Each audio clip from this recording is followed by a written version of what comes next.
Good evening, witches, warlocks, sorcerers, adepts, friends, fans, family, and followers to Season 3, Episode 3 of Knights of the Nephilim radio show, brought to you by Brutal Business Entertainment and Celestial Oddities Radio, bringing you 100% real and raw underground entertainment. As always, I will be your host and guide on this obscure and mysterious journey into magic and mysticism, darkness and divination. I am Rev.Frater Crow of the Coterie of Samil Arcane Occult Order, and I want to thank you for listening in tonight.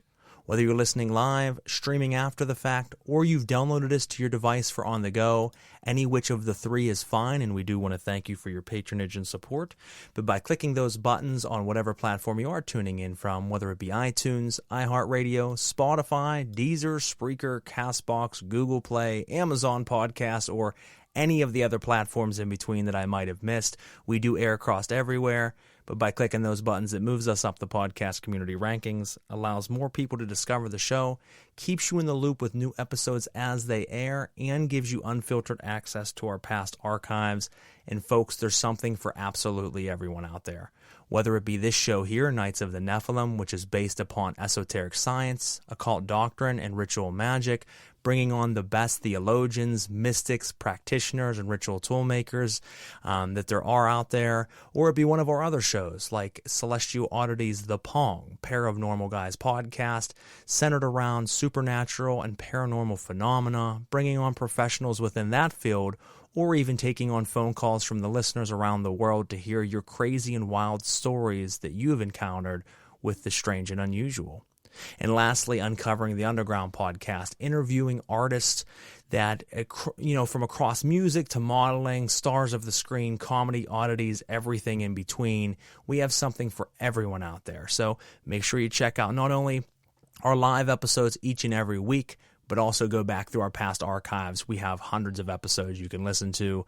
We do air to you every Thursday night, though the shows are scattered. So if you're looking for Knights of the Nephilim, every other Thursday night, 8:30 to 10 p.m. Eastern Standard Time.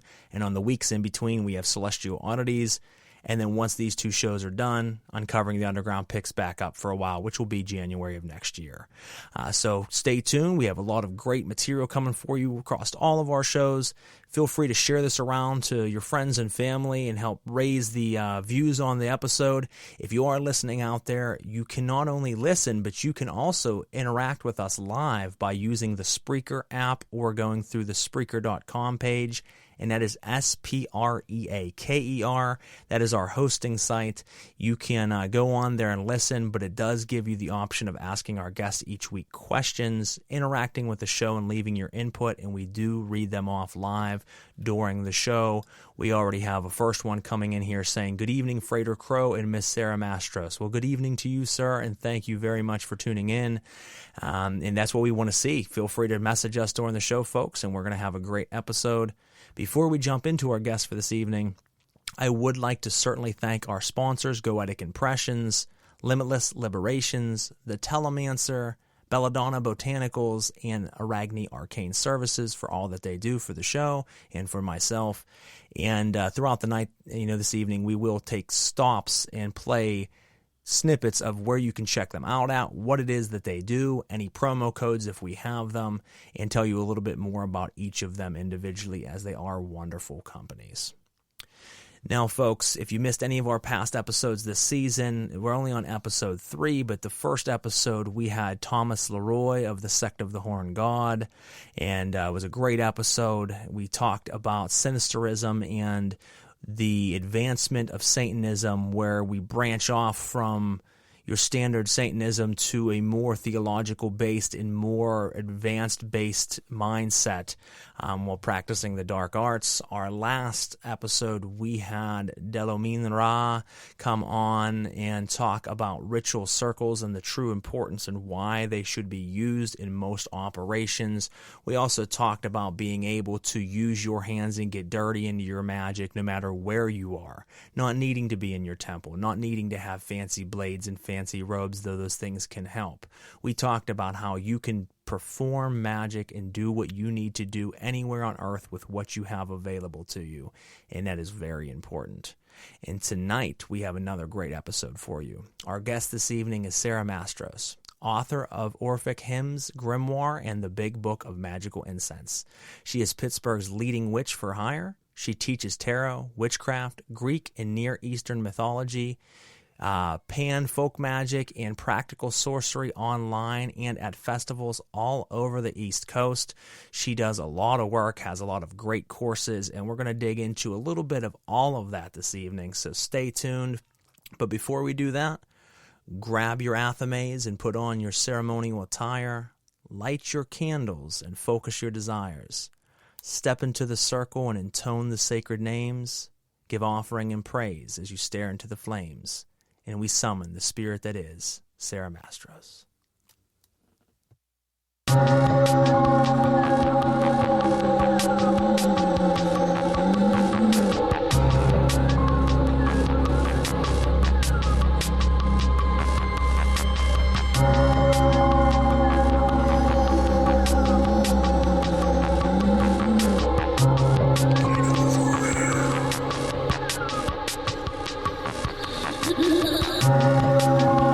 What's locked behind that door? Horror. No normal mind can imagine. Something even more terrible than you. Now my default friend. Like all quantities, horror has its ultimate. And I'm that. There is a horror beyond yours. And it's in there. Locked behind that door. All right, folks, we are here on Knights of the Nephilim Radio, and we are excited to be bringing you another episode. This evening we have Sara Mastros on the line, and we are ready to jump in. Sara, thank you so much for joining us this evening. Oh, thank you so much for having me. Absolutely. And folks, if you're listening out there, this one's a fun one, not only because she's a wonderful guest, but secondly, out of all the guests that I've had on over the seasons, this is the first local that I've ever had on. We are both from Pittsburgh, Pennsylvania. So very exciting to have another Yinzer on the line with us here.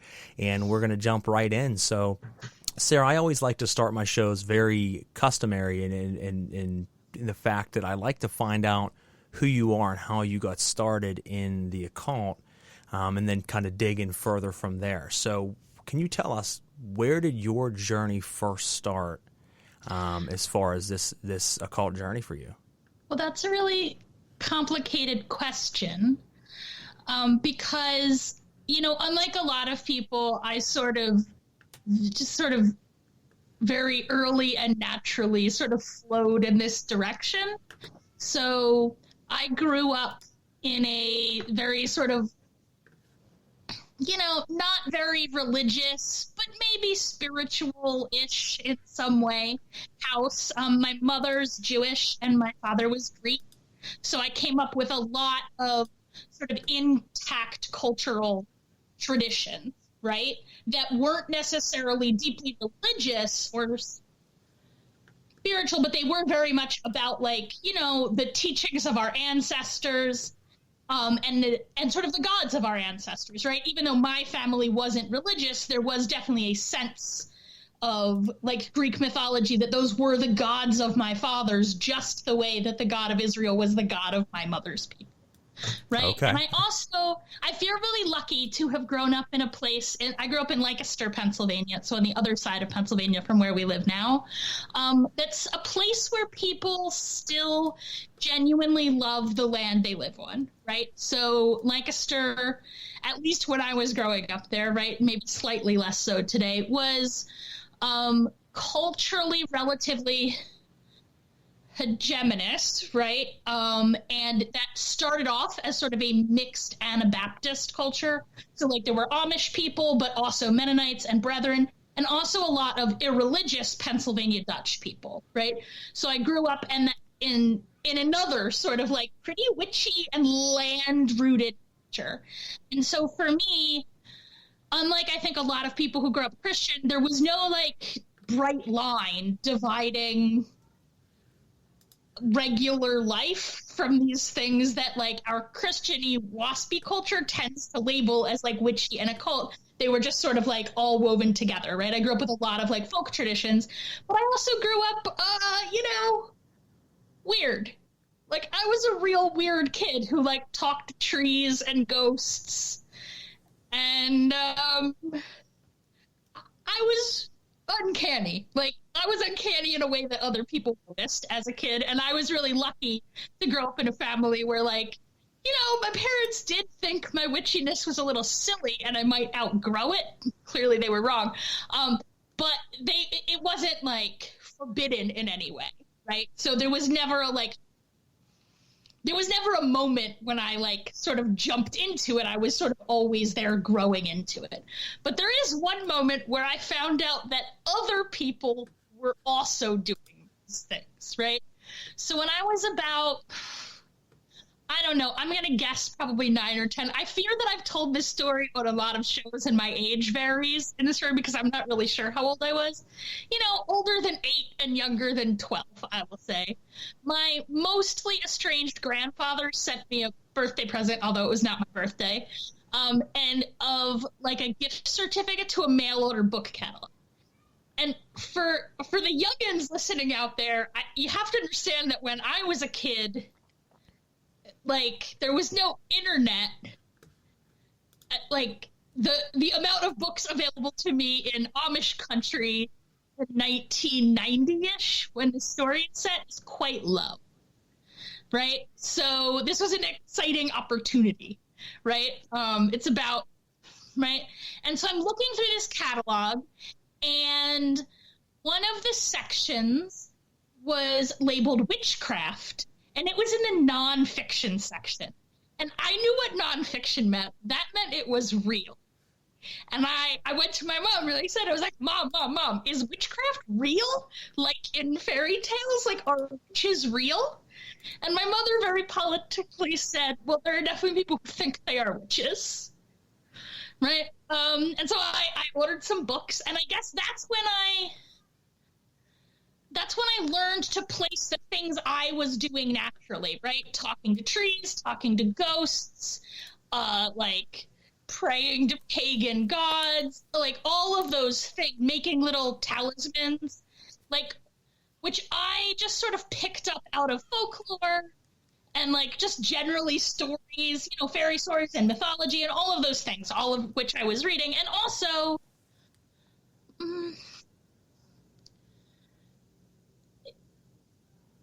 even though I grew up in a really Christian surrounding culture, it was still a very land-based sort of Christianity, right? So there was definitely an understanding that even though they maybe wouldn't have called them land spirits, but like land was holy and nature was sacred, and there was like a relationship between people and the land they lived on, right? So all of those things were in the background, and then I saw these books, and that sort of framed this practice inside like sort of what I think of as like modern Anglophone witchcraft. So I floated through Wicca very briefly. I did not find Wicca very satisfying for a lot of reasons, but mainly just like the particular witches I happened to meet first were not very good at it, truthfully.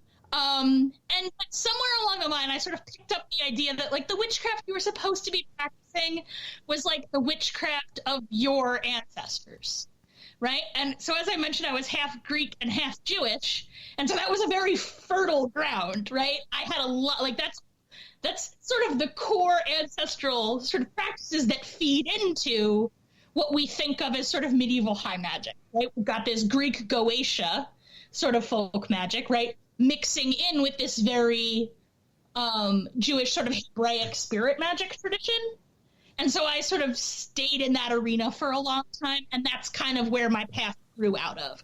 But I think like a lot of people who came up in magic at the same time I did, because resources and teachers weren't that easy to find, like my path was pretty eclectic. Like I learned from the particular books I happened to have access to, or like the particular people I met along the way.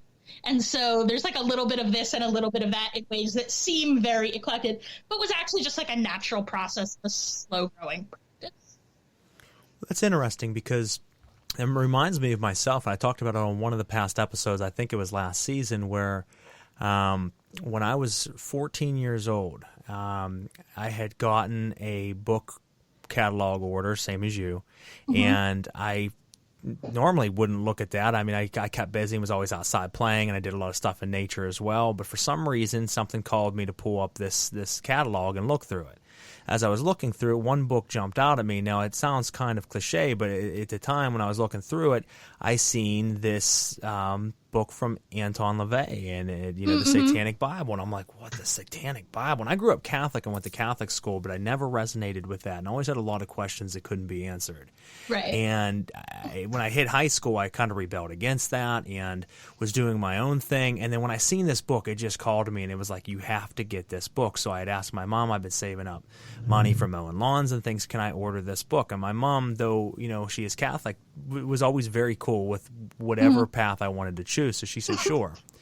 And I dove in. I loved it. I read it, I think within the first 3 days of having it, I read it twice and started to perform the rituals from it. Now, it definitely opened my eyes, and I felt like it gave me a voice, because it seemed like LaVey had kind of been speaking what I was thinking, but quickly to me became also cookie cutter, where I was like, okay, I get it. I'm like, but I feel like there's more than this. But it definitely was the spark that started the inferno. And I'm laughing because when I was about that age, I also rebelled and threatened to become Catholic. And my parents called my bluff and took me to meet with a priest. And I made it 20 minutes into that meeting before I was like, oh yeah, this is ridiculous. It is ridiculous. It's not a great way to go. And if you're out there and you're listening, you're Catholic, no offense, but I mean, it's just, there's so many things that can be said. I'm a big believer in ancestral family practices. So if you came up Catholic, I think there's a lot of value to find there. But coming in from the outside, especially as a witchy Jew, it was not very appealing. Well, and I mean, like you said, if you come up Catholic and you practice, and I don't mean modern day Catholicism, but I mean if you practice, Catholic esotericism and go back to a lot of the old grimoires, you're going to find ways of practicing ceremonial or ritual high magic in a Catholic sleeve, and be able to do it very powerfully. Yeah, absolutely. But I also think a lot of modern Catholicism, Latin American Catholicism, is still very alive with those sort of high magical traditions. Yeah, it seems like it's here.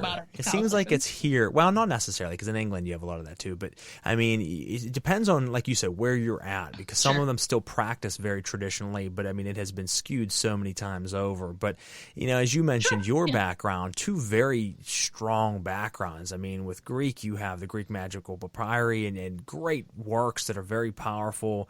And obviously with Judaism, you have Kabbalistic workings, and that's always been one of my root centers that I've always referred back to is something else I'm really attracted to is, those two cultures, along with all the other cultures of sort of the greater Levant, right? So the eastern shore of the Mediterranean, in many ways, that's all one big cohesive culture that's really sort of growing and changing together, right? So a lot of the people, for example, writing the Greek magical papyri are in fact Jewish.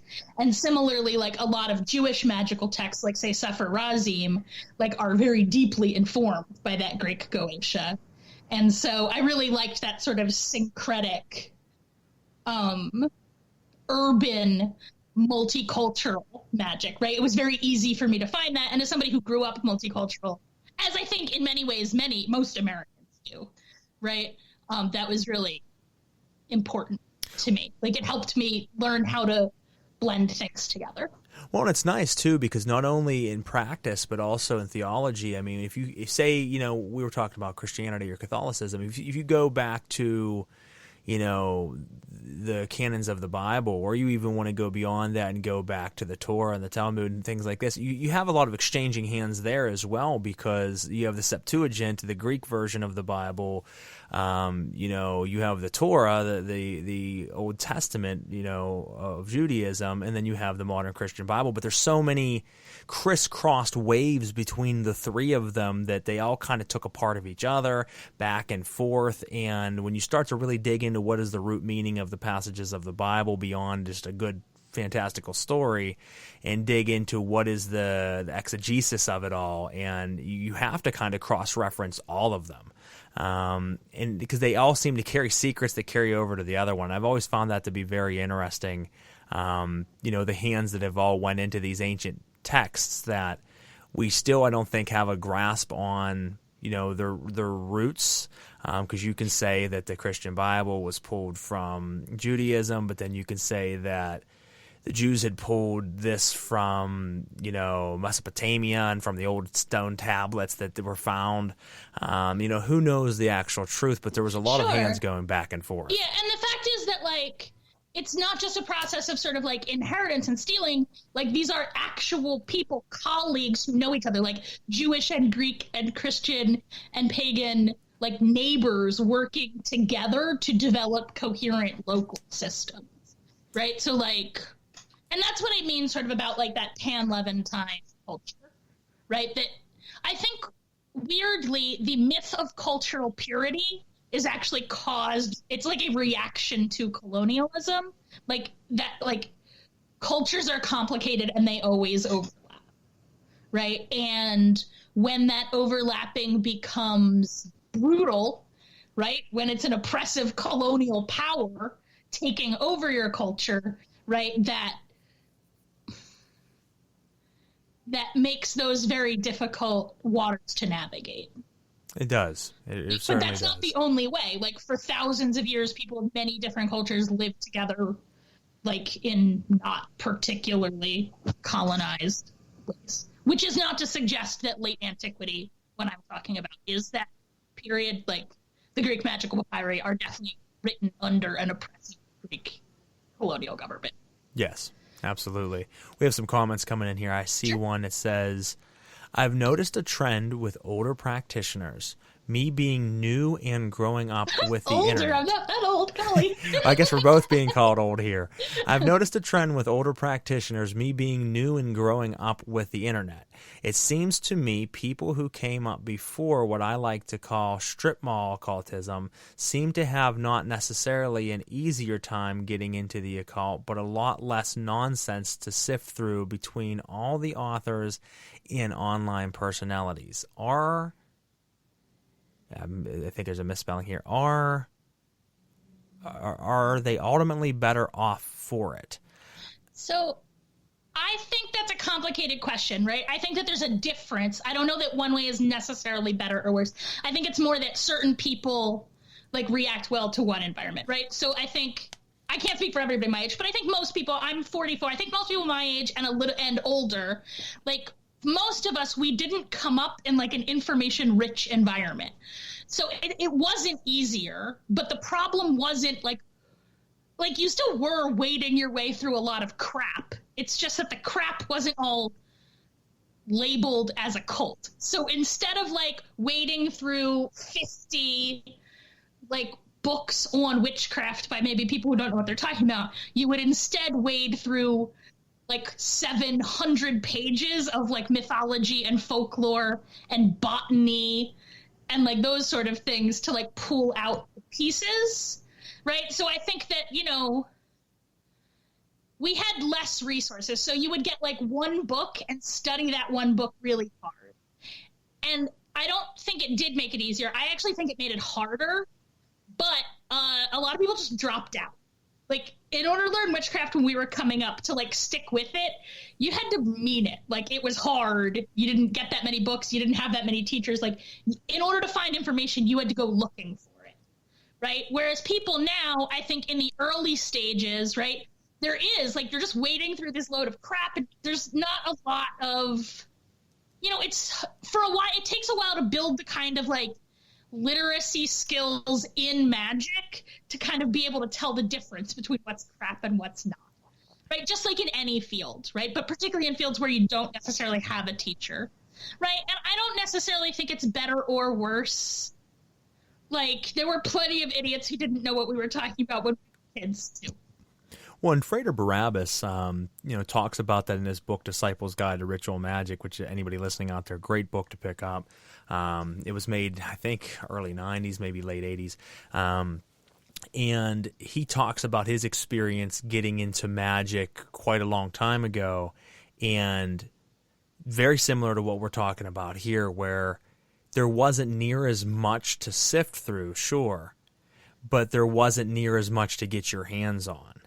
and he was able to get his hands on stuff, but there still was definitely a lot of crap. And he talks about that when he started out, thinking he got a part of this there was I don't want to call it a club, but there was like a bookstore that had after-hour meetings, and he started meeting these other occultists, and he thought he had it in, like these people were going to teach me great things, and I'm going to get into all these books. He started reading these books and finding out a lot of it was junk, and a lot of the people there were kind of more LARPers and not knowing what they were talking about necessarily, and it led him to his path, which started to get into Kabbalism and really working, with the Sephirotic trees and the 4 levels of formation.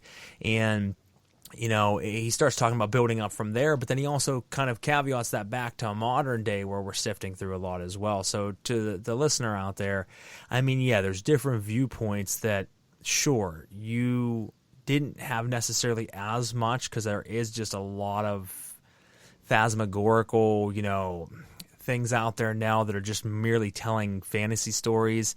But there's still some gems. Again, I primarily learned witchcraft from fairy tales. Like, you can still learn magic from that fantastical crap. You just have to, be experimental about it. You do. And open-minded, but still... I smart. agree. Like, you gotta figure shit out, but it's all there. And it all has its purpose. You can easily learn magic by sitting under a tree. You can. You don't actually have to read any books at all or any internet at all. You can learn it from trees and rocks. Well, I think someone should at some point. I'm a firm believer that everyone should always continue to read and study. But here's the thing: there's always people. I write books for a living. There's always people that are going to ask, where do I find the answer to this? And you can always research and read and keep growing, and I suggest to do that, folks. But the thing is, you also, 2 big things. You have to put the book down to actually practice magic at some point. And I think so many people were afraid to do that. They're like, I just don't feel I'm there yet. I want to read 400 more books. And I'm like, you know what? Jump into the circle. That's why the slogan of the show is step into the circle, because you have to actually practice the magic, though you need to study as well. Yeah. But as Sarah said, get out into nature. Go out and spend time in the woods and do what feels right to you, because there's something to be said of just connecting to the land itself that'll teach you more than a book can. Absolutely. I think part of the only way I will say that it was better when we were coming up is I think the option to just keep reading books forever was harder because you ran out of books. Yes. So you had to get out there and get your hands dirty. I didn't have that many books to read. So at a certain point, if I wanted to keep witching, I had to actually do it. And I think there was more incentive. So I find the difference between people who sort of, when I was coming up in magic and my older friends, right, and then newer practitioners today, no matter their age, but people who are new to witchcraft, I think that, when we were coming up, I think people had co-magicians earlier because, again, there were just not that many books. So when you found somebody else who was a witch, maybe the only other person you knew was a witch or did witchy stuff. I'm using the phrase witch very broadly, right? But when you found another one, even if they didn't do the exact same kind you did, you just became friends with that person and worked with them because you didn't have the option of going online and meeting somebody who was into the exact same weird niche as you. And I think that builds a lot of skills, but particularly skills about being able to describe your magic without too many technical terms, and it gives you this community that will call you on your bullshit. It does. They're not in your own little corner. So some of it, they're watching your weird corner no, that doesn't work. What are you talking about? That's nonsense. And I think that is really important. So the single piece of advice that I want to give new magicians, most important, is to just get co-magicians as soon as possible, and ideally get co-magicians who keep you on your toes. You should be challenged. They should be showing you new things, you showing them new things, and growing together. And that is, as Sarah said, people who are assholes. I mean, some people are just going to be a jerk about it. You don't have to keep that. Correct. And as Sarah was saying, folks, is there wasn't a lot of other people around back then practicing. So that made you also get out and get your hands dirty, because you would read, you'd had a limited amount to read, and then you were like, well, I don't really have anybody to talk to about this, so I'm just going to have to go out and experiment. I can't ask questions. Am I doing this right? Am I doing it wrong? You had to jump in, try it and see what happens. Now, that made for great results. It also made for horrible mistakes, but that's how you learned, and I it's actually great. think co-magicians for new magicians are more valuable than teachers. They can be, yeah. I mean, that's how I started. When I got some people together that were interested, that didn't really know a whole lot of what was going on. They were kind of more along for the ride. By no means did they have a knowledge in this, but I experienced things by doing magic around them, and their experience of what they were going through, what they had witnessed, that kind of taught me. And one of the biggest things, and folks, you probably heard me tell the story before, one of the very first times that I performed I guess you could call it a satanic ritual at the time. I was very young, had some friends with me. They were just kind of along for the ride. Oh, this is cool. This is edgy. We did it in a very haunted graveyard that is known as one of the most haunted places in Pennsylvania. And Where? It's in East Brady. And it's a phenomenal graveyard hidden back in the woods. I've seen many a spirit there. I mean, it's not uncommon to see full body apparitions, to see floating, not orbs on camera, but floating orbs that you see with the visible eye that are very large. Just a phenomenal place. And we performed this ritual, and one of our friends ended up becoming possessed by something, and never had an experience like this. We were kind of new to this. I'm the only one that had the experience, and I wasn't that experienced. Right. But right then and there, it taught me, like, wow, maybe you should take a step back, study more, learn more of what you're doing before putting others at harm, and get a better grasp on this. And that's exactly what I did. I hit the books hard and really started studying, and the next time I performed a very elaborate ritual, I did so in a more well put together manner and had better results. But I'll never forget the first time I performed a full-blown ceremony. My friend had wild shit happen to him. He doesn't remember any of it, but the other two of us that were there sure had an experience of it. And that just teaches you that you have to get in and make those mistakes sometimes, but you also have to be careful. It's funny. I had a very similar experience. I'm lucky that I had quite serious co-magicians quite early. So my BFF that I met in Girl Scouts when I was 8 today is a naturopath and professor of botanical medicine. So she came at it from a real she was already very deeply invested in that plant path. And then I hit other people quite early in my magic career. We had a very similar experience when I was about 15 or 16 of somebody getting possessed, and I definitely did not react I should back off and study. I was like, holy shit, this is amazing. Do I get to get possessed next week? It was amazing. Well, I definitely was enthralled by it and wanted to dig deeper, but I also know that he didn't come down from it very well. Well, see, and that's what I mean about, I was lucky to be in this environment where, I was not the only serious practitioner. Yeah. But also, none of us had come up Christian. And so, there wasn't as much, fear going into it, which I think that's really important in the beginning kind of magic, right? I think that our culture broadly, our shared sort of Anglophone, white Christian American culture just teaches us to be afraid of the spirit world. Yes. And I think, like anything, when you go into ritual with that, you tend to end up with the spirits that makes you vulnerable to a certain category of spirit in a way where, growing up, in a different culture with a different relationship to the spirit world, a less antagonistic one, getting possessed was not terrifying to us because that's just a thing that happened. In Judaism, we call possession prophecy. Well, yes, and I mean that is part of the ritual in a lot of cultures of the world. Yeah, that is not uncommon. I mean, even talking to Delumen Ra last week, he even said in his culture that happens a lot. I mean, self-possession for prophecy or for divinational purposes is a part of the practice, and a part of my practice is certainly that as well. So it's not unheard of, but at that time, I'd never seen anything like that. And as you said, right, that's what I mean about we came up. Well, I was very lucky in my early. When you're bringing also, like you said, so if you go into it with fear, you're going to have a different type of reaction or draw upon different type of spirits that come. But even if you get the correct spiritual current that you wanted to summon, the difference is your frequency vibration that you're casting off of yourself also gives you multiple different versions of that current. So if you go into it with different moods or different thoughts in your mind, you might still dip into that current, but you get a different frequency of that current, if that makes sense, folks. So if you go into it with fear, you're going to meet that spirit in a fear-based reaction, and that can fuck with your mind a little bit. Whereas if you go into it very calmly and understanding and with respect, you can have a very different type of reaction to it.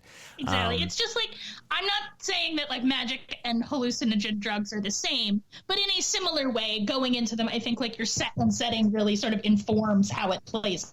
Yes, that just like you said with hallucinogens, how you go into it is going to very much determine how your ride goes. And if you mix the two together, folks, and I'm not suggesting, I have to make the disclaimer, I'm not telling anyone to eat hallucinogens and then do ritual magic, but if you were to choose to do that and do it properly, you can have very profound results. Yeah, agreed. Now we have another comment coming in. Thanks for the insight. Oh, it's from the listener that asked the questions. Thanks for the insight and recommendations. Living in the oldest established city in the U.S., it's not hard to find beautiful, spooky spots to step into the circle. Exactly. You got to get around the areas that are around you and experience and experiment. My thing was always as a young child talking to ghosts and connecting with the spirit realm. Not necessarily in a ritual sense, just getting out there and being around haunted locations and immersing myself in those currents, which led me to ritual magic, which led me back to dipping into those currents in a much more structured manner where I could start having more control and start being able to call them forth, which they would then show up upon request rather than randomly. So there is a structure to that. But yeah, I mean, he my friend who had that incident happen to him, like I said, it definitely caused me to say, I want this again as soon as possible, but I need to study a little bit more, because I knew at that point I wasn't bringing them back. No one else around me was practicing. So for a huge portion of the beginning of my occult career, it was really just me. I cut ties with everyone else, and I became a full-fledged solo practitioner. And it wasn't until years and years later I started meeting other occultists. And by that point, I was like, really lucky. Like that one other witch I grew up with, like, made a huge, like, my practice would look very different if I hadn't just come up with that. And then by the time, I was 18, by the time I was like 19 or 20, I was living in a community of magicians, many of whom like I am still in community with today. So like Simon Zealot is my primary co-magician. Allison Tchaikovsky and I like started doing Solomonic magic together when we were in our early 20s. Like I've been really lucky like finding co-magicians. And one of the reasons for that is I actually throw a lot of magic toward finding co-magicians, a thing I recommend to people. No, and that's awesome. And you know what? I want to jump back into that question earlier. That's one of the things, if you're listening out there, folks, that nowadays practitioners starting out do have the advantage, because even though there's a lot of crap books out there and a lot of crap that you have to sift through, and you have a lot of people that are going to want to start getting into the occult and then easily within their first year get back out of it, that gives you the option of a lot of people to at least start with. And even if whether they come or go, you have those people there. And like I said, Sarah and I have a little bit of a different story when it comes to that. For the first 8 years of my practicing, it was 100% pretty much just me. And that can be a disadvantage not to have those partners there to practice with, but also I looked at it as an advantage that it caused a lot of self-growth. But if you're out there and you're wanting to practice, nowadays you can find a lot of other people that have that interest from all over the place, or just jump on the internet and find 20 people in your own hometown that you didn't even know about. Exactly. Or I'm just going to remind people that in most communities in the United States, Pagan Pride Day is in usually late September or early October in most places. And that's a great place to just meet like a lot of people at once. Yes. Right. And then, honestly, sifting through crap I find to be a lot easier in person. You know what I mean? If somebody is nonsense, sometimes you can't tell on Facebook. But when you're actually in person, I think you can tell pretty quick. You can usually read people pretty well, and there's something up with this guy or that lady's full of shit, and exactly. And there's also just there's something to be said for just kind of like scanning through a crowd and seeing who is magically shiny. Yeah, you will. If you can start to see people's auras or their glow, you can sometimes pick up on it and say, "Wow, that person's shining bright right now." Also, I need to talk to usually you them. only have to meet one shiny person, and then they know other shiny people. Find the shiny people, folks. Yeah. So Now, I want to get into a little bit what we were, going to jump into this evening, since we were talking about working around your territory growing up and getting into the occult and kind of exploring, and I said about exploring nature and going to graveyards. Why don't you tell us how your practice started? I know you said about just sitting under trees and really taking on the fairy tales and bringing them into life, but where did your practice start as far as wanting to work with your local spirits and local magic and kind of connecting with the currents around you? So I definitely got the impression from fairy tales, which again was like my primary magic learning source as a kid, like a little kid. I definitely sort of understood the idea that local spirits were available, that I just had to find a magic tree to talk to and it would give me magic powers. That appeared to be how you learned magic in fairy tales, was from trees and magic animals and whatnot. And also, like a lot of people who grew up in the 80s, I was left unsupervised quite a lot, right? In a way that kids today, I think, rarely have 6 hours of unsupervised time. So we would just kind of wander around the neighborhood. There was a park down the street, and we had, when we moved when I was 8 to a place with relatively, no, okay.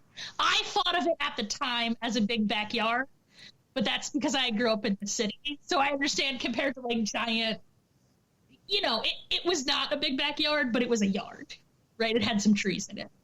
And so that's where I started, right? Was with that cherry tree in our backyard was sort of my first tree friend. And then there was a tree that I called the bee tree. I didn't know the names of lots of plants and animals, so I just kind of gave them names. So what I called bee tree as a kid, I have now learned called a linden tree, right? And so that was another tree that I formed a deep bond with early on as a child, because those were the trees in my immediate vicinity, right? So a bird that as a kid I called little brown bush bird, but is actually called a nuthatch, was a spirit I had a relationship with, rabbit, cottontail rabbit, just sort of the animals and plants that were around.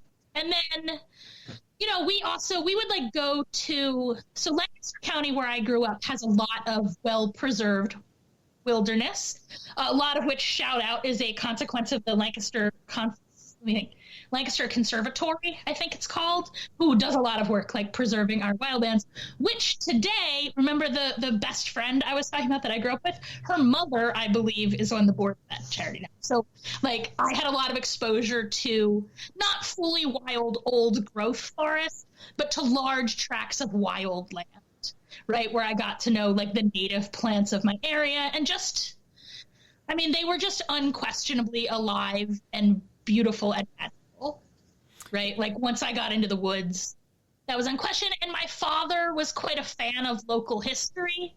So he would tell me stories about these places, right? And, it was never really clear where the blurred line between history and folklore was in those stories, right? In a way that I had to do some book learning to dig into to figure out which of that is a story my dad made up and which of it is just local legend and which of it is history. But all of that was valuable in sort of building that connection with the world.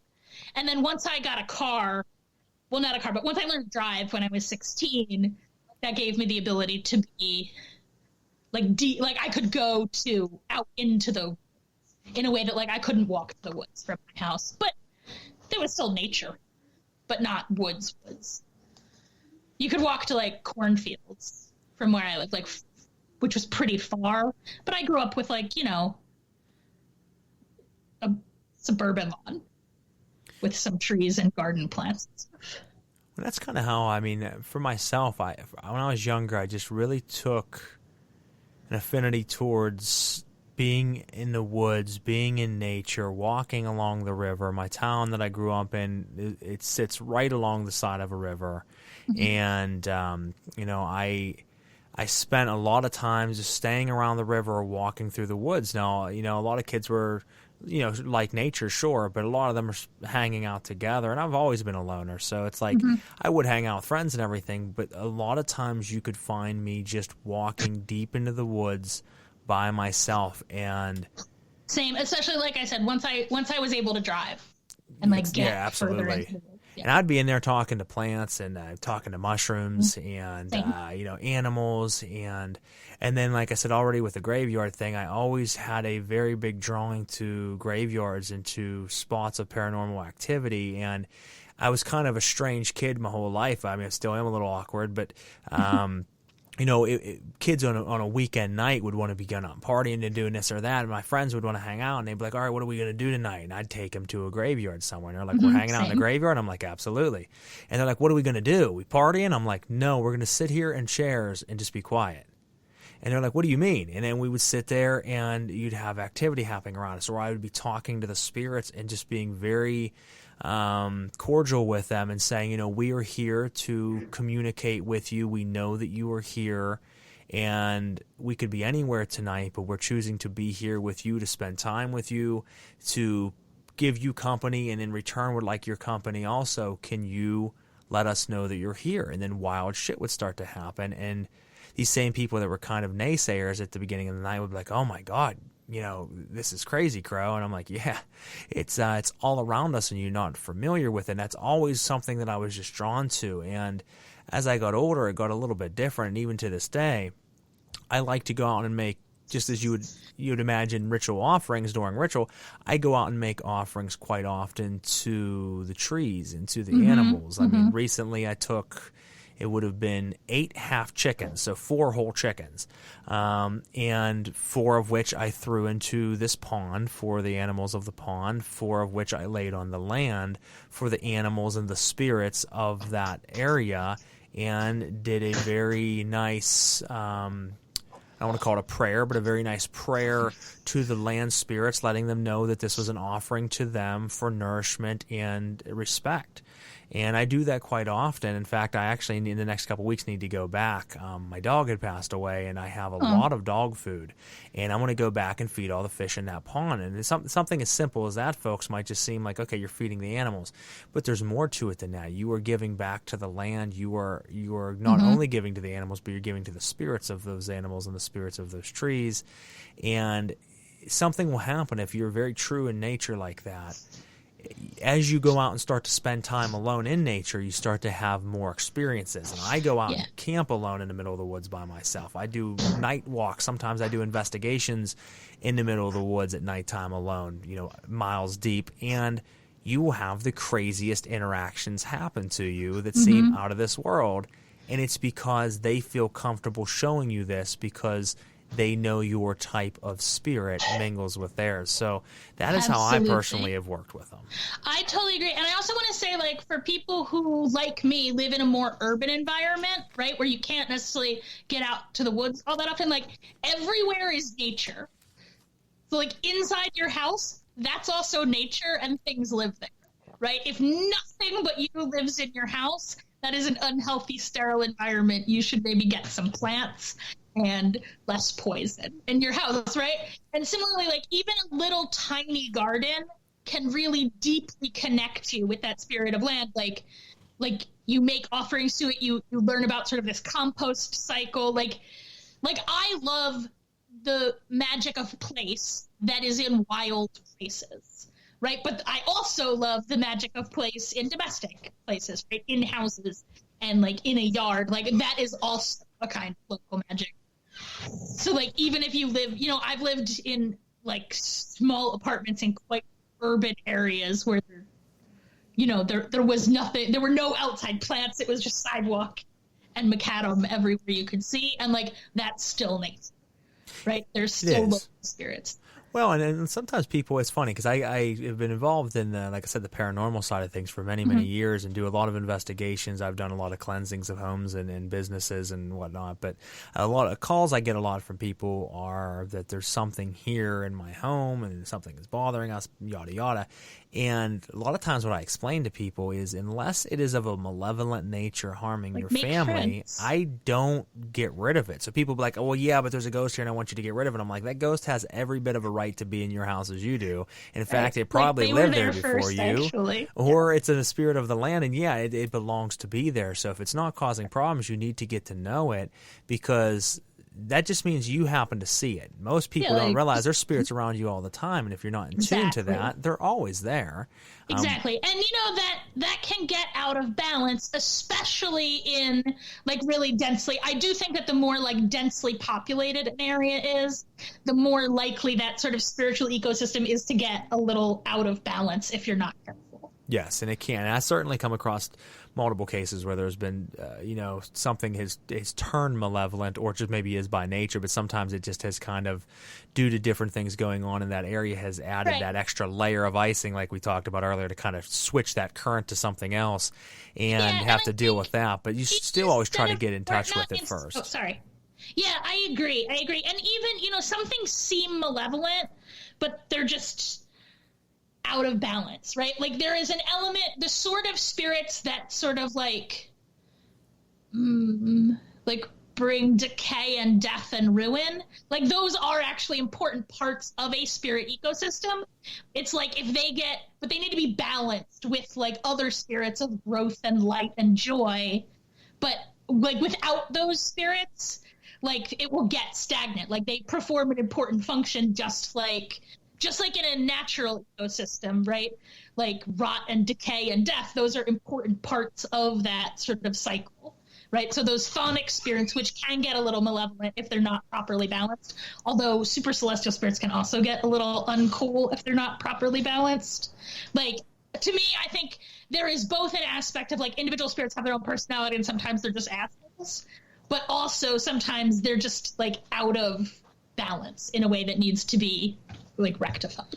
Well, they are. And folks, one of the things to keep in mind out there as well is just because something of a completely different nature than you that might be contradictory to your beliefs doesn't make it evil or make it malevolent. Yeah. Sometimes something's nature, it might to us seem harmful or malevolent, but that is just its nature. And it doesn't mean that it's bad. It just means that's the nature that it comes from. So you have to understand that and learn to work with or work around.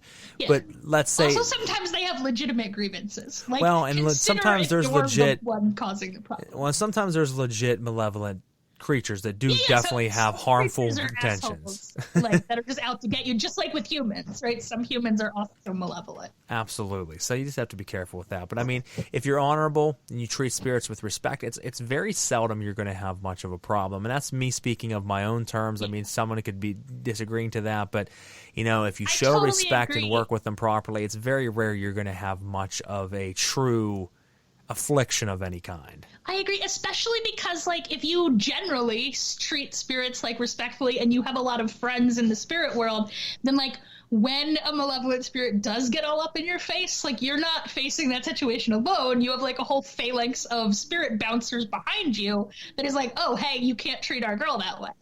Exactly. You will have spirit allies that will help in assisting you in times where something might try to come against you. Now, let me say real quick, folks, that's not to say that if you are wanting to work with specific deities or specific spirits that you won't have hardships. And this is something I've explained in past episodes as well. For my folks out there that are really into Goetian work or really into working with demonolatry or, diabolism and want to work with the known devils and demons out there, a lot of times a misconception is that, I summon the spirit, I ask it to help me, and then shit went to hell. But you're not realizing that the shit going to hell is the lesson that'll get you to where you want to be. Is if you want to get from point A to C, sometimes you're going to get catapulted through B. And B might feel like a brick wall, and it might change your life up, and you say, what just happened to me, and why would I ask for help and this happened? Sometimes you must fall before you can climb. Yeah, and that absolutely. will happen. It doesn't mean it's malevolent or against you. It means it's giving you what you wanted in ways that might not be how you thought you wanted it, but in ways exactly how you needed. Right. And I want to say, first of all, I am one of those people who does that sort of low down, dirty, sonic, goetic kind of work, right? I do a lot of that work. But I do think, just like a space can become out of balance, a practitioner can too. And I think if over the long term, magic should be making your life better, Yes. And the spirits you're working with should be making your life better.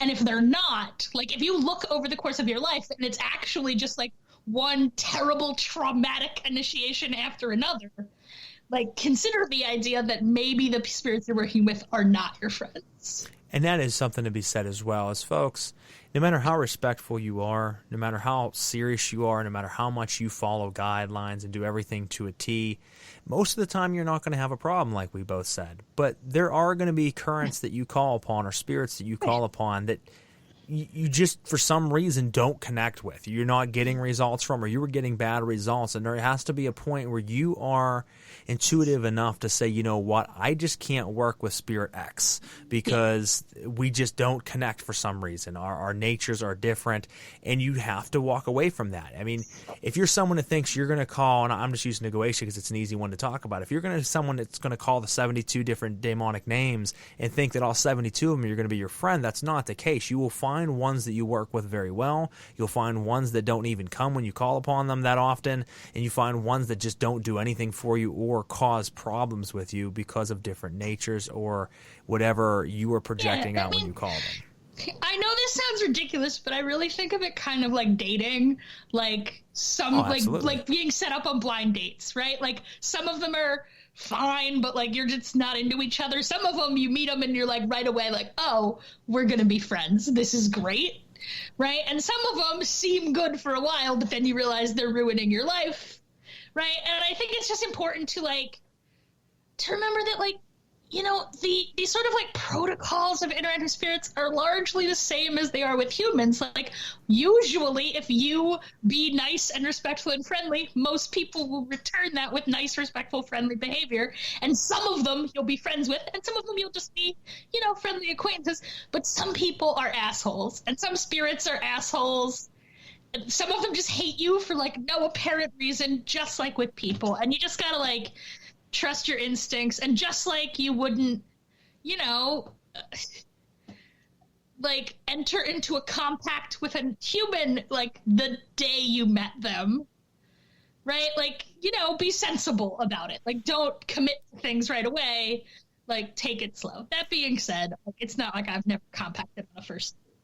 Well, No. And that's something to be said as well, folks. I mean, Trust your instincts. you know, you got to trust your instincts, because just like meeting a person, when you finish a ritual, a good, strong, powerful ritual, that night or the next day when you're reflecting on it, you're going to say like, wow, I had a really great experience and I'm going to work with the spirit again. Or I don't know, I'm going to try it again because I didn't get much of a result. Or the complete opposite, I didn't like the way last night went. I am not comfortable. I felt the presence, and Right. I Or did like not you wake like up it. sick, like just physically sick. Yes.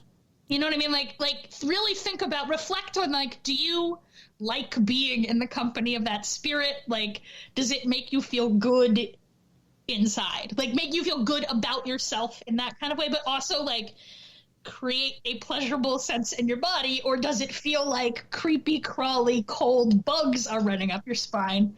Not usually a person you want to be around. And, you know, and on the opposite side of that, there's one of my main patrons that I work with that I always say there's different levels of spirit that you can reach depending upon the complexity of the ritual you're doing, and depending upon how versed you are in trance work and so forth.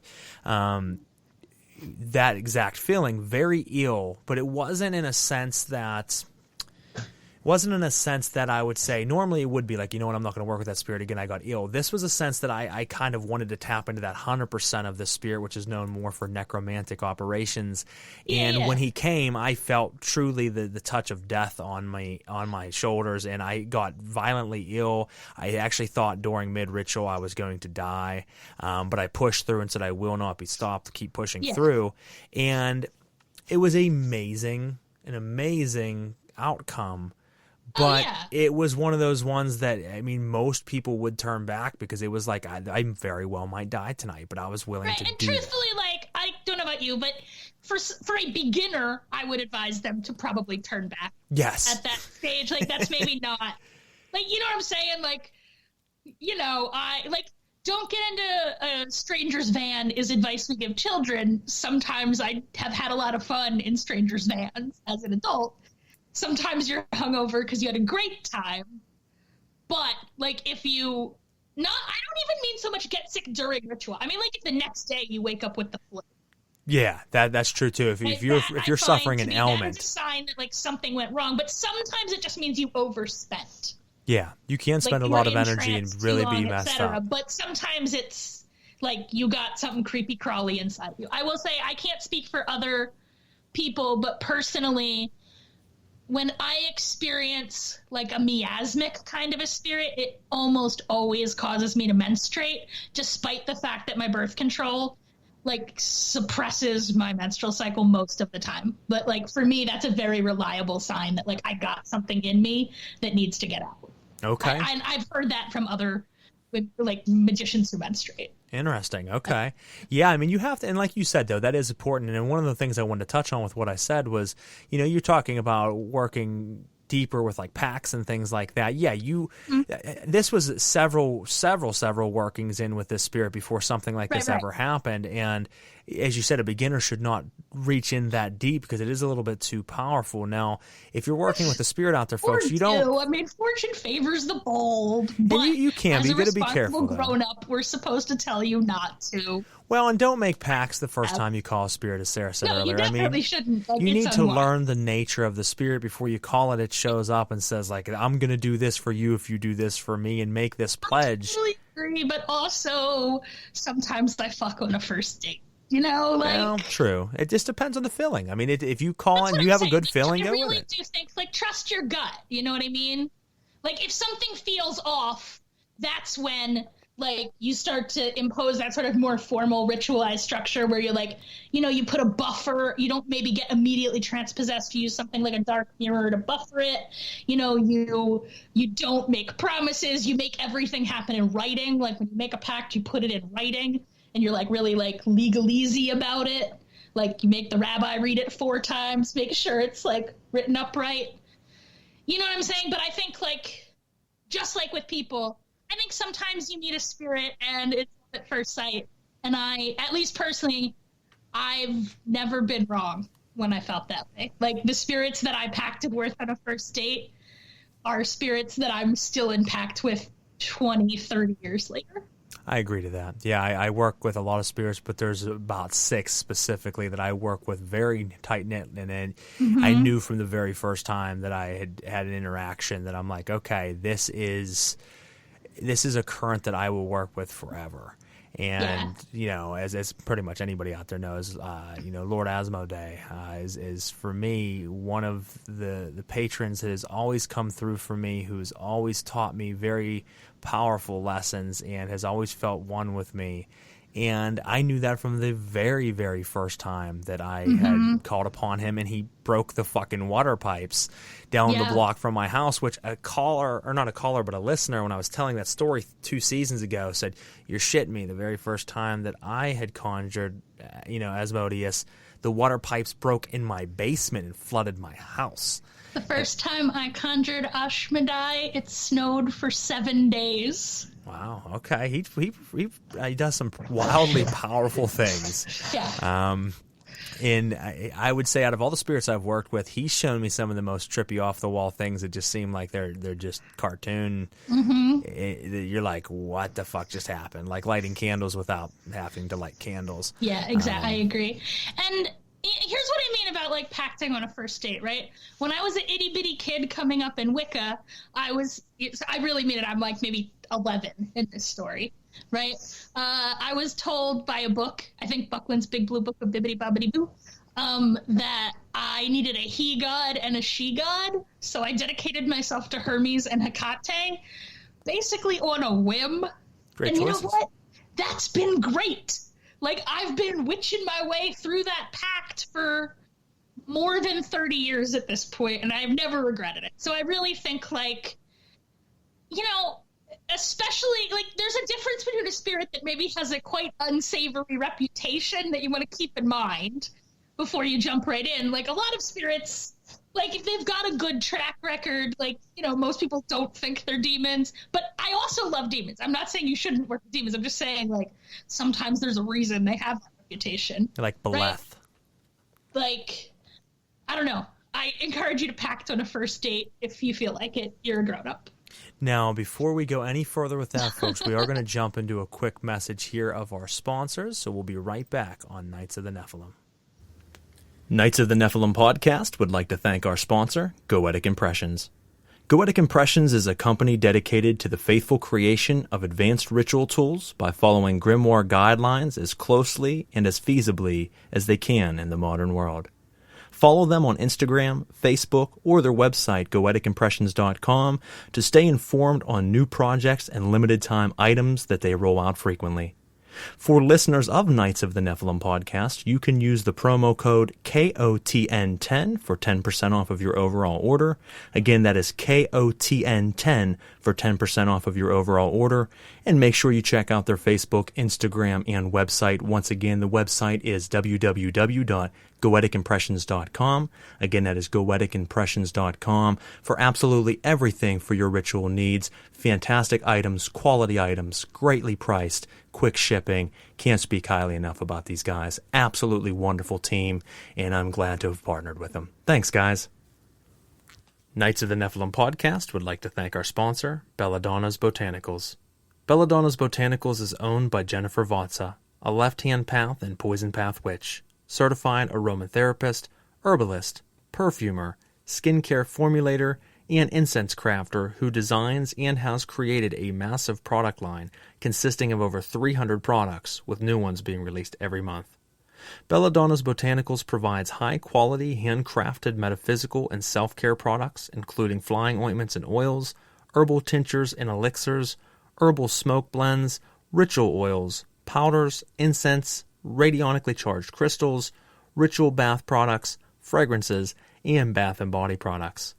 Jennifer draws inspiration from the spirits she works with, and they often have requests. Anecdotally adding that as she was creating her product lines for the dark goddesses and demonic gatekeepers, that King Paimon showed up requesting his own product line as well. She often directly channels what they would like to be included in their products, in addition to her own ritual workings along with known correspondences. She also has a popular left-hand path-oriented YouTube channel where she posts content on everything from podcasts with other occultists to her gnosis from working with different spirits and various topics pertaining to her craft and creations. You can check out her product line at www.belladonnasbotanicals.com. Again, that is belladonnasbotanicals.com. Or check out her videos on YouTube by searching her name, Jennifer Vatsa. That is V-A-T-Z-A. Thanks, Jen. Knights of the Nephilim podcast would like to thank our sponsor, Arachne Arcane Services. Arachne Arcane Services is a husband and wife duo comprised of Baron and Baronessa Arachne. With over 40 years of practical experience, they are masters of the occult arts through various practices and paradigms, such as necromancy, high magic, black witchcraft, and more. They are published authors under their own publishing house, the Arcane Press. They offer books, courses, spell work, consultations, ritual tools, and more. All of their products are handmade of the highest quality material and empowered through ancient rites. If you wish to know more about them or their business, or you require their services, please feel free to contact them at arachnearcaneservices.com. That is Arachne, A-R-A-I-G-N-E-E, arcaneservices.com. And if you use promo code KOTN, you will get 10% off of your overall order or purchase as a special highlight of them being a sponsor of this show. Thank you so much, guys. All right, folks, we're back on Knights of the Nephilim Radio. We do want to give a special thanks to Arachne Arcane Services, Belladonna's Botanicals, and Goetic Impressions, who we played their commercials here on the break. We will still play our final two sponsors here towards the end of the episode. If you're just tuning in now, we've been hanging out with Sara Mastros for the last little over an hour now, talking over all kinds of fun different topics about how we got started into the magical realm, you know, what experiences and life lessons we have learned from, the do's and don'ts, and much, much more. So if you've missed any of the episode, don't fret. You can jump back at any point in time after the episode ends and listen to it by streaming it from start to finish. But for the time being, since it is live right now, you have to listen with us till the end. But I always advise going back and listening again, sharing it around to those you know who would like the content. And if you have anything you would like to see us do differently, anything you would like to see us add to the show, any guests you'd like to see us have on down the road, feel free to drop us a line at celestialaddities@gmail.com. Again, that is celestialaddities@gmail.com. You can send it also to the Frater Crow Facebook page, that is my personal, and to the Knights of the Nephilim radio show page on Facebook. I answer everyone daily. If for some reason I don't answer you that day, you will get something the following day. So thank you to everyone listening out there. We do appreciate it. We do have another question coming in here, and I'm going to answer this one first, and then we'll let Sarah jump off of that. It says, forgive my ignorance with this next one. When speaking to, say, graveyard spirits and or trees, etc., are you physically speaking, or are you going into meditative states and doing it telepathically? Both can be done. I physically speak out loud in graveyards to spirits. I physically speak in the woods or in nature to trees and to the rivers and streams and to the elementals that are there, because not only is there nature spirits and land spirits, there are elementals out there, folks, and they are everywhere.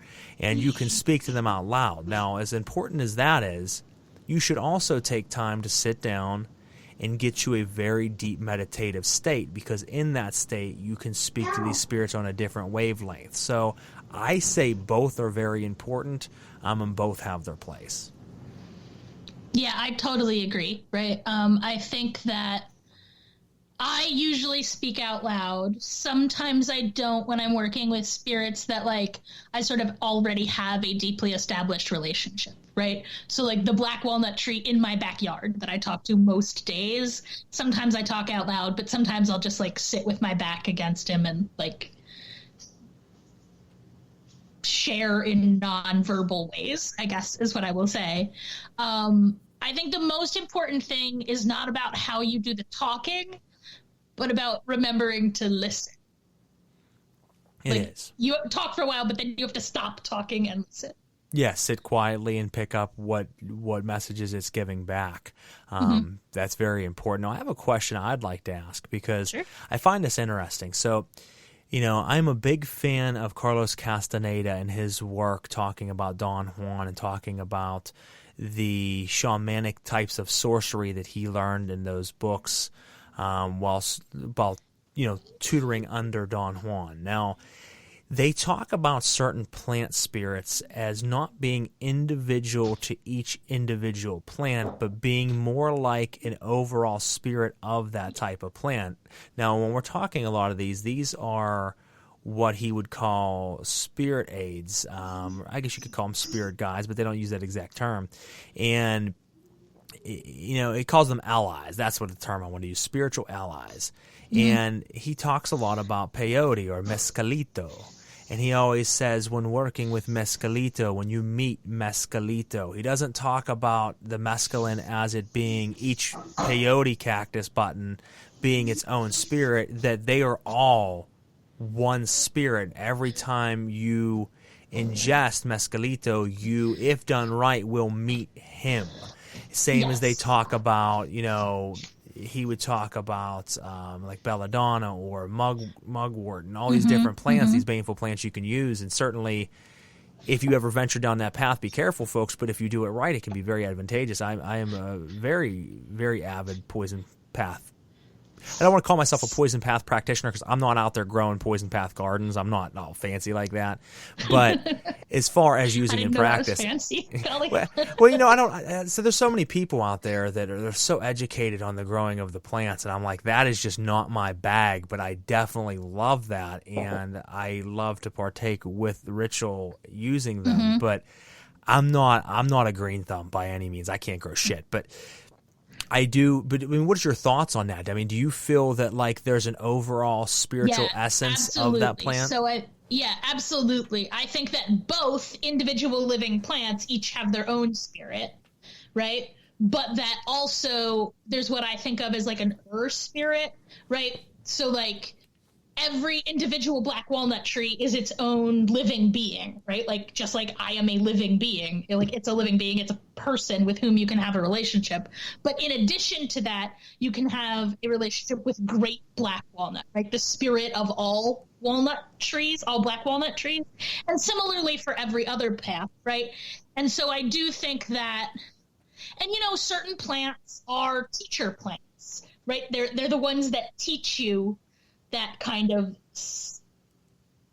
spirit alliance stuff, right? And so, like, I think it is both the case, right, that what's a plant I could talk about on the radio? Let's talk about mugwort, right? A spirit I grow that does, like, produce a trance state it's a teacher plant, right? Like, every individual mugwort plant I grow, like, they're different. They have different personalities. Like, this one is really, like, leggy and, like, fast. It reaches for the sun. And similarly, like, its teaching is fast and, like, reaching for the above, right? And then I've got another one that's like a little squatter, and it's a little wetter where it grows, so it's like more densely rooted, I guess, right? And similarly, like, its spirit, its magic, its medicine is like that. But in addition, right, there is also the spirit, like grandmother mugwort, the spirit of all mugwort plants, right? And so I think I work with both of those kinds spirits, right? And usually I work with both of them sort of at the same time. So when I'm talking to my walnut tree, I'm talking both to, like, my walnut tree in particular, and also, like, the local community of walnut trees to whom it is rhizomatically linked, and also to great walnut, like the spirit of all walnuts, and also to, like, great world tree, the spirit of all trees, and et cetera, et cetera. Like, they all kind of stack up. And then we get to a place that, like, a spirit that contains both he and I, right? Like the spirit of all living beings in this area, right? The spirit of all earthlings, right? Like, all of those things have over spirits. And I feel like depending on the kind of magic and mysticism you're engaged in, like, you kind of tune in at one of those levels, but they're all always happening. I mean, even when you're not doing magic, like, just when you're in the same space as another living creature, all of those things. Well, there is that double side to it. I mean, each one of us as human beings, I mean, there's the you that's your egoic self, you is you, and then there's also your higher consciousness self, your right. Holy guardian angel, or whatever term you want to use, that you can tap into, and they're very different, but also one and the same. And right. I would imagine that plants certainly follow that, and that's kind of my belief. Absolutely. And also, like, I think we humans, like, there's a spirit, like, great human, like the spirit of what it is to be human, right? Which I think a lot of times in a lot of cultures we think of as, like, the first person. So, like, all Father Adam or all Mother Eve, right, is sometimes kind of conflated in a lot of cultures with that spirit, great human, right? Just like my black walnut tree partakes in the spirit, like Father Walnut, right? Like, I partake in the spirit Mother Human and also Mother Earthling. And I got you. So that could also be, like, considered like Adam Cadmon, the primordial essence of man. Exactly.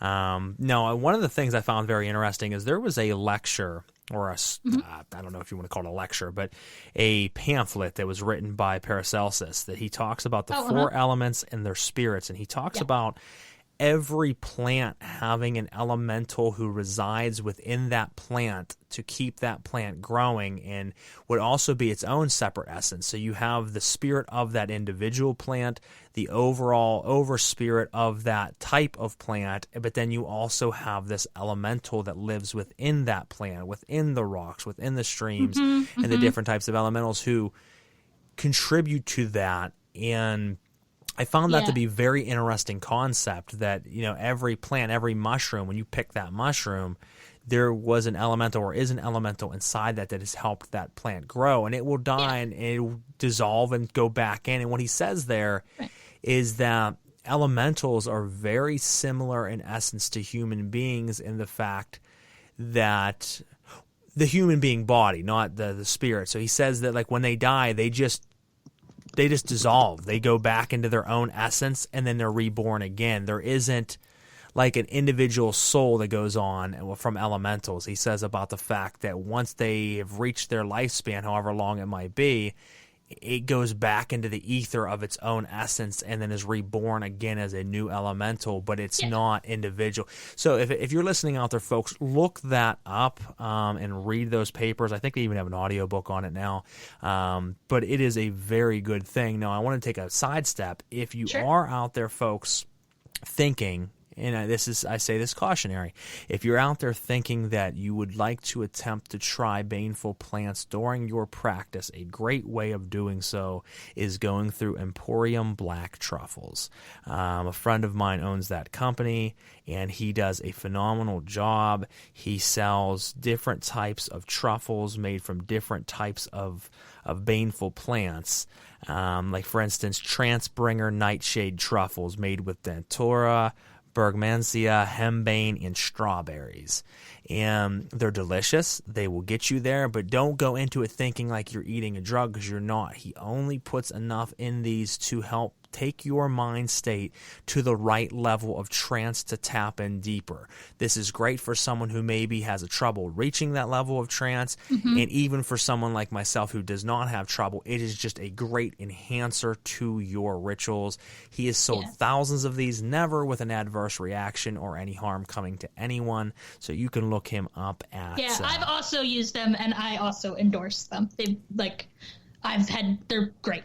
Plus, they're just delicious. They're amazing. And they're also, like, really fancy in a way that, like, makes them great as, like, they work into a ritual really well in a way that, like, I don't know, something not as fancy, like, wouldn't. You know what I mean? Like, they feel special and fancy and sacred because they're, like, actually little works of art in addition. They are little works of art, and they do. You know, folks, if you eat it about a half an hour before you go into your ritual, you go in, you do your original grounding meditation and get yourself where you need to be. You're prepped, you're ready. By the time you start the heavier sections of your ritual with incantations, you'll be feeling kind of zoned in. By the time you're done calling upon that spirit and you're ready to scry, or you're ready to go into a trance-hypnagogic state and communicate, you will be in the zone.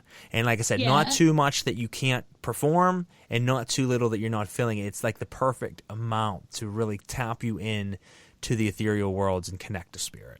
Absolutely. I agree. And then I also wanted to make another recommendation for that, right? Particularly for people who, you know, we're talking about local spirits. For people who live in sort of the mid-Atlantic, really the entire, like, northeast of the United States, as well as lots of other places, most of Europe, right? I really recommend the plant mugwort, right? Which is, like, if you live in those areas, I can't speak for everyone. Where I live in Pittsburgh, where we live in Pittsburgh, you cannot possibly be more than half a mile away from a mugwort plant. Like, it grows everywhere in roadside ditches. Like, it's just quite ubiquitous. It's super easy to grow, so easy to grow that you should keep it in a pot. Like, it can get out of control, and you'll end up with an entire yard full of mugwort. But it's super easy to grow. This time of year, you could, if you put it in now, you'd still get some. And it'll just get bigger and more lush every year.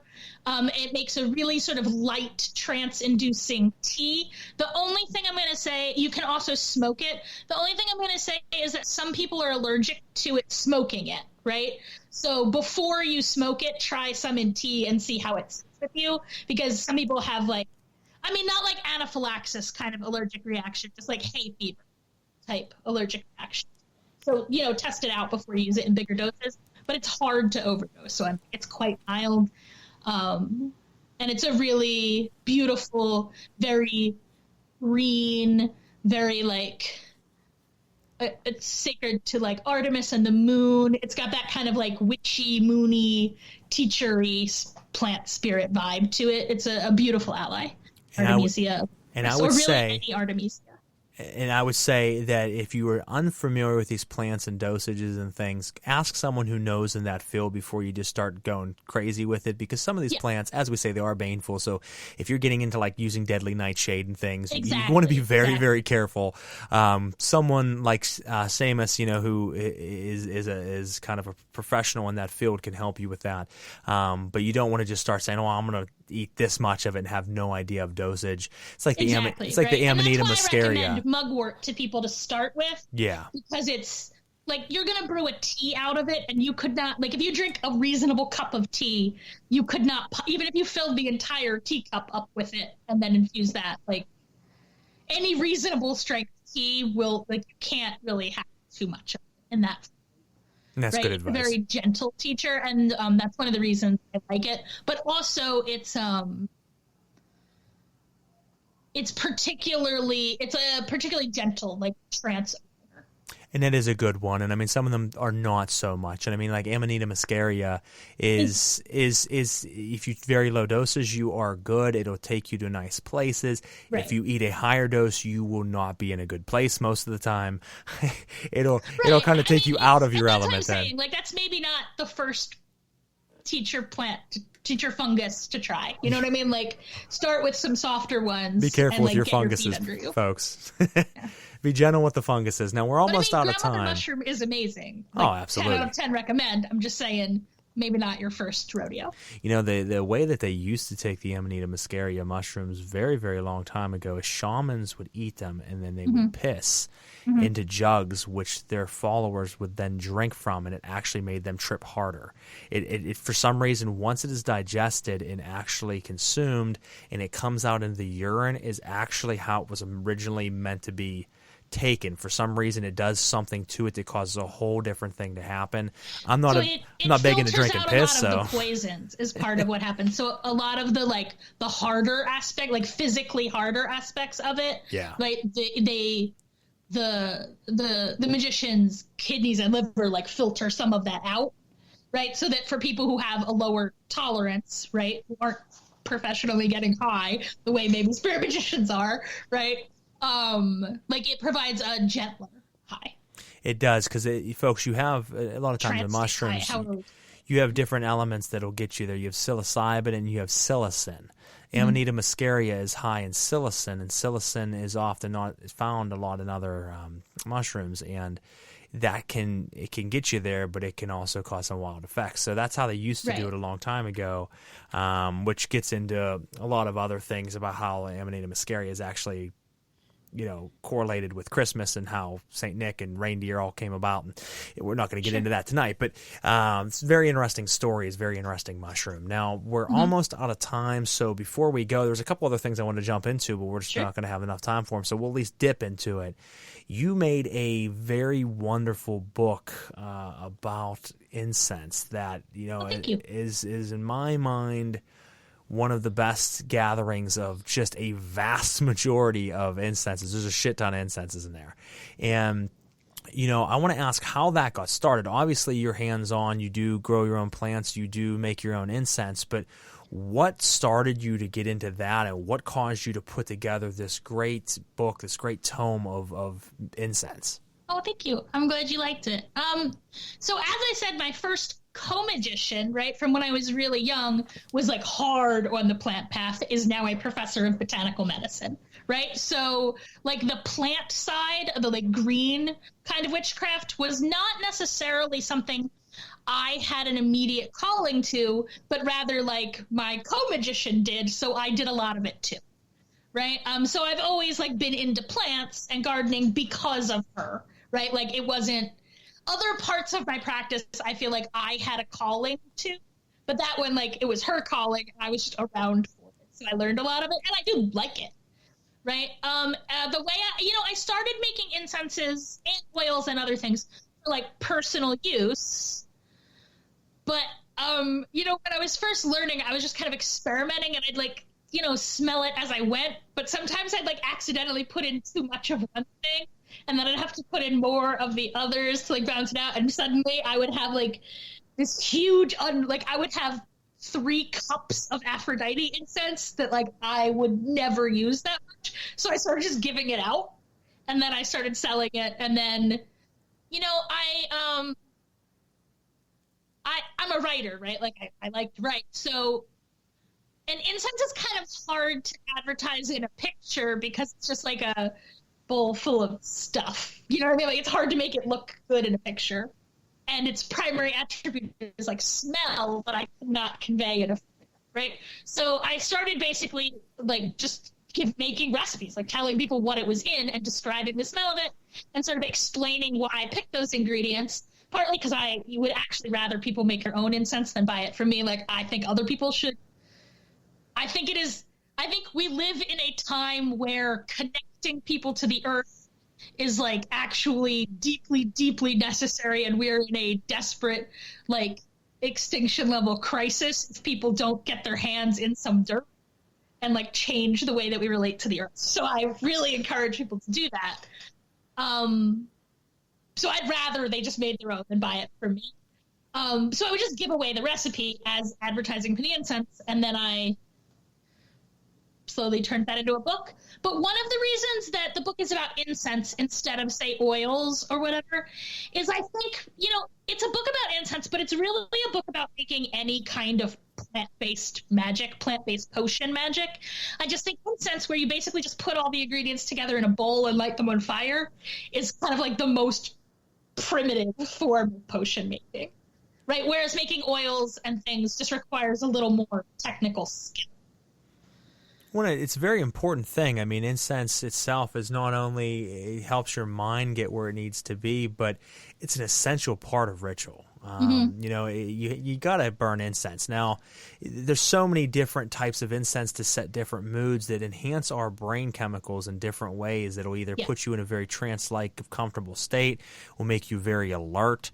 There's so many different interactions or reactions you can have to different types of scents, which is very important to the overall scheme of ritual magic or any type of magic, because you want something that is going to affect your smelling sense and taste. You want to be, a lot of times ringing a bell or doing something throughout the ritual that enhances your hearing sense. All of these things awaken those spots within yourself, and incense is a very important one. Now, I've made a lot of my own tools. I've done a lot of different things. I, am into making my own ink for packs. I am into doing, clay working and making effigies in different, golems and things like that. Now, one thing I never really done is make my own incense. I've always had a love for it. Incenses are even easier. Like, it's the same kind of ideas that go into making an ink, like how you decide to make it out of, like what virtues of that you're pulling forth in your magic. It's the same process with incense. And I was always going to do it. I don't know why I haven't. It was always one of those things that I'm like, can I take on any more? Is there anything more that I can take on right now? I encourage you to do it, especially because, when you're out in the woods next time doing your magic, like find some pine resin, right? And then like that incense that you made, it also ties you directly to like that personal place of power for you. True. No, that's pine resin, powerful. I say, like where we live, like white pine is the resin that you would put in place of, say, frankincense in a like traditional European grimoire. Like pine resin is our local substitute for that if you want to like tie it into local magic. That's and awesome. White pine is I really encourage white pine as a magical ally. Well, you heard it, folks. Yeah, the queen of the forest. Check out her book, pick it up, make your own incenses. It is important. It's one thing I haven't got to do yet in my years, and something I've thought about. So do it for me. Get out there, get your hands dirty, and make incense and pick this book up. Support Sara and everything she does. Real quick side note, I said something a couple minutes ago, and I was going to correct myself, but I wanted to wait till we finished that. Muscimol is the chemical that's in Amanita muscaria, not psilocin. That's only in psilocybin mushrooms. There's psilocybin and xylosol and then muscimol. So I just wanted to correct myself there so people don't get the wrong information. But other than that, one of the things we didn't get to talk about tonight, folks, which, certainly you can check out, Sara does wonderful courses on teaching magic of different forms, and they're pretty in-depth, and you can sign up for these classes and be a part of them, and I suggest you do that. So pick her books up, buy her courses. I actually have a class about to start. She has a class about to start, so we need to get off here so she can do it. And, get out there and support this wonderful person doing wonderful things out there. Sara, anything else you would like to say this evening, and where can we check you out at? The easiest place to find me online is either at witchlessons.com, which will take you directly to like the courses part of my website, but that's just the easiest URL to remember, and you can get everywhere from there. And then on Facebook, I'm just Sara Mastros. If you put my name in quotes into Google, the person who's going to come up is me. So you can find all my stuff. Easy enough, folks. So search her, buy her stuff, support her, learn from her, and grow. And other than that, all I can say is, Sara, thank you so much for coming on the show this evening and letting me pick your brain for a little bit and talking shop. Thank you for having me. And if other people are in the Pittsburgh area, I always want to meet other magicians. Well, there you go, folks. If you're in Pittsburgh, let's make it happen. And other than that, we'll fade out with our last couple, what the hell am I trying to say here? Our last couple sponsor commercials. I couldn't talk. And we'll see you guys in 2 weeks when we come back on the show with Kadrick Olson, who is a specialist in Viking magic and many other fields. And we're going to be talking about your shadow self and why that is important to magic, Solvet Coagula, how to break down and reform yourself and how that is important in ritual. We'll also be talking on subtle bodies of magic or subtle spirit influences, where a lot of the things that you think and do and react to in your everyday life might not fully be you and are oftentimes, I don't want to say manipulated or changed by the things that are around you without you knowing, and we'll be deep diving into that. So catch us in 2 weeks for that episode, and other than that, thank you guys so much for listening tonight. Sarah, thank you for coming on, and we'll catch you guys next time. Bye. Knights of the Nephilim podcast would like to thank our sponsor, Limitless Liberation. I'll read you about this wonderful company from their owner, Elena. Limitless Liberation was inspired by both Lucifer and Belial. Lucifer has been with me most of my life, as far back as I could remember. Belial and I started to work when I was going through a very difficult part of my life. He completely turned mine and my family's life around for the better in a very short period of time. In return, he asked me to create what he called Charger for him.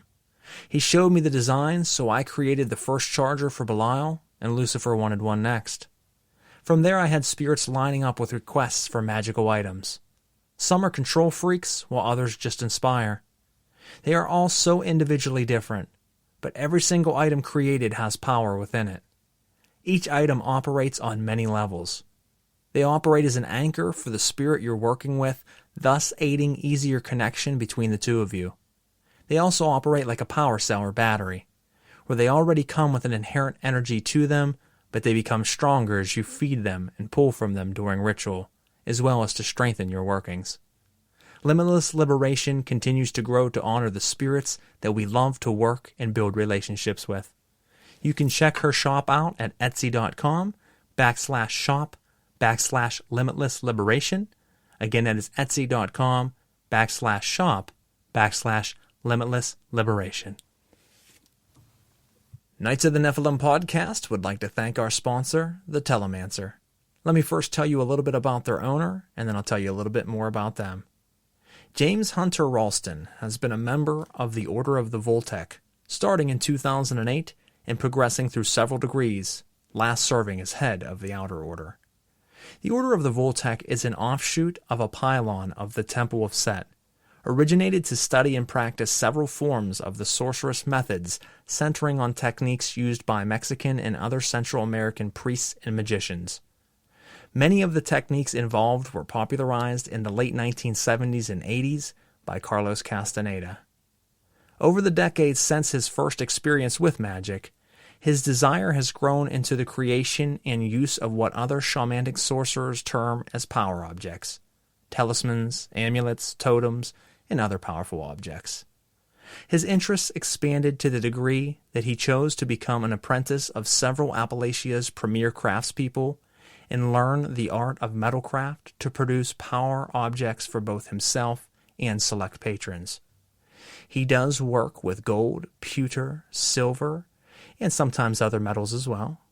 He has been doing this for over 8 years.